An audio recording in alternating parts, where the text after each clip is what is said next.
welcome back sa ating channel, guys. So kung bago pa lang mo sa akong channel, please like, share, and subscribe to my channel. So karon guys, naaday miron sa Santa Fe, Bantayan Island, Cebu. So karon na-amaze ko dire. Kay pagsuroy na ako mo dire, kauban sa akong wife ug sa akong two daughter, na-amaze ko pag ari na mo, yuna na mo ug ari ang simbahan diri sa Santa Fe. So ang akong gikakuanan guys, kay instead nga usa lang ka buok ang simbahan, duwa siya. So makita niyo guys, oh. Duwa ka buok gaatbang ang simbahan, ang simbahan Katoliko ug ang IFI or Aglipay. So wami kabalo og kinsa ang unang natukod, ang Katoliko ba o ang kaning Aglipay? So na-amaze na guys, so di ba? Bisan asa ka nga lugar gyud, ang imong makita gyud, di ba? Usa lang yung kasimbahan, wala gyud na yung atbang. So karon sa jud kay takabalo og unsa gyud istorya ani.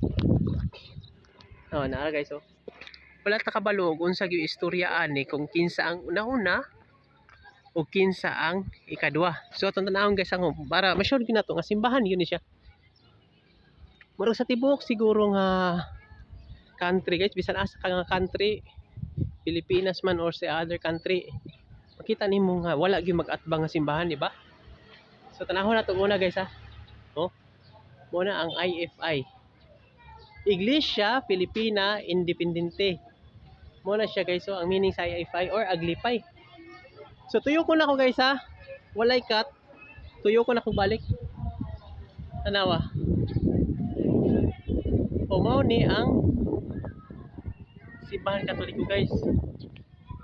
So sa wala pa kaari dire, so visit niya mo dire kung haron nga makita ninyo kung sa inyo kay istorya nga kabahin aning simbahan nga nag-atbang karon, or basin mabot na po ni sa KMGS lang para nga makuan ni madetalye nila kung unsa joy kuan ani, unsa joy hinungdan or unsa joy story about ani dire dapita nga ngano ang simbahan, duha ka simbahan nag-atbang.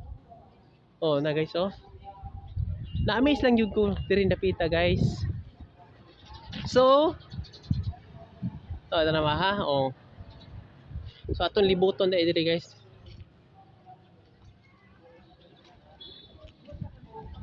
So man naman ang misa, so wala pa siya taho karon.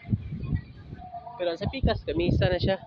Ang kuan dayan ni ang Katoliko ug ang Aglipay, para na ako murag nari siya, daghan siyang same.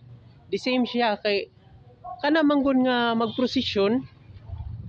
Kung magprosesyon mo, magprosesyon ang Aglipay sa Santo Niño, magprosesyon pug Santo Niño ang kanang Katoliko. Mo ni akong namatikdan. So pareha na siya, pero ngano nga nagkuan sila, nganong gaatbang ni sila. Is there naabag yun ni siya story nga nahitabo nganong nag-atbang ni ang duha ka simbahan, or dituyo ra ba gyud ni, or kuan ba gyud kanang kuan niya, it's a coincidence kung atong tawgon, di ba? So naari akong wife guys, so mahinaot ko nga maki-MGS ko ni siya. So kuan ni ang Bantayan Island, Santa Fe, Cebu, usa ni siya sa mga tourist spot sa Pilipinas. Nara kong wife guys, oh, the most beautiful of all. Akong sa ka-daughter, dapat ni siya magwang. So, di ba guys? So guys, thanks for watching. See you in our next vlog. Sorry niya tadre mga biyaheros. Sa tanan nga gastong motor, nindot ang Bantayan. It's a white sand, clean water, a clean sea, di ba?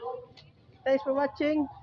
See you in our next vlog. Bye bye. God bless as always.